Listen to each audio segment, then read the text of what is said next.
آتنا في دار دنيا ما حسن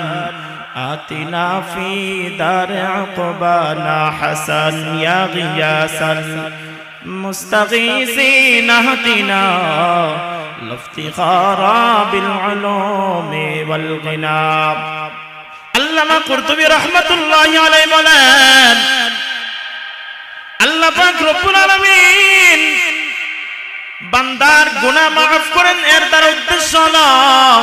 বান্দার জীবনের সগীরা গুনাহ আল্লাহ maaf করে দেন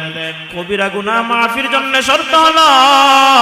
বান্দা তওবা করতে হবে লজ্জিত হতে হবে অনুতপ্ত হতে হবে কত সৌভাগ্যবান আপনারা যারা এখানে উলামায়ে কেরামের চেহারার দিকে তাকিয়ে আছেন একের পরে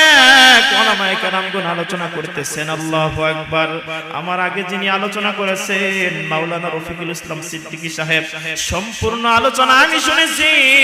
আল্লাহু আকবার আলোচনার মধ্যে একটা নূর আছে মজা আছে কথা বলেন ঠিক কি না হক্কানি উলামায়ে কেরামগণের আলোচনার মধ্যে একটা প্রভাব আছে অন্তর শান্তি হয়ে যায় আপনাদের কত সৌভাগ্য সগীরা গুনাহ maaf হওয়ার পাশাপাশি যদি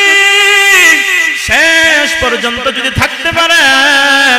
আর যদি আখিরি মুনাজাতে তওবা করে দুই ফোঁটা চোখের পানি যদি ঝাড়তে পারেন আল্লাহ পাক রব্বুল আলামিন জীবনের সমস্ত কবিরা গুনাহ maaf করে মাসুম বানায়া বাড়িতে পাঠিয়ে দিবেন সুবহানাল্লাহ এই সৌভাগ্যের অধিকারী হতে হলে একমাত্র এই মজলিসে আসা ছাড়া এই মুহূর্তে বিকল্প কোনো রাস্তা নাই অতএব যারা এই পর্যন্ত আসছেন হয়তো বাড়িতে থাকলে আরামের বিছানায় খাতা কম্বল লেপ মোড়া দিয়ে আরাম করতেন অল্প সময় এই আরামটাকে বিসর্জন দিচ্ছেন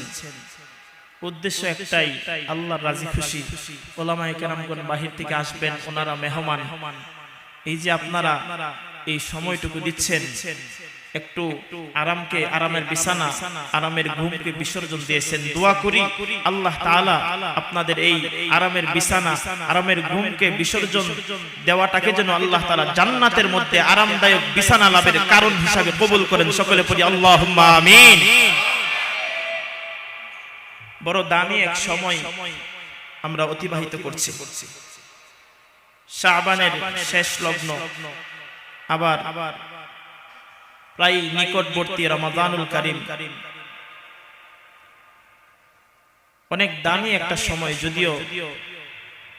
এই সময় সম্পর্কে আমরা গাফেল আছি এক শ্রেণী মানুষ তো লাইলাতুল বারাতে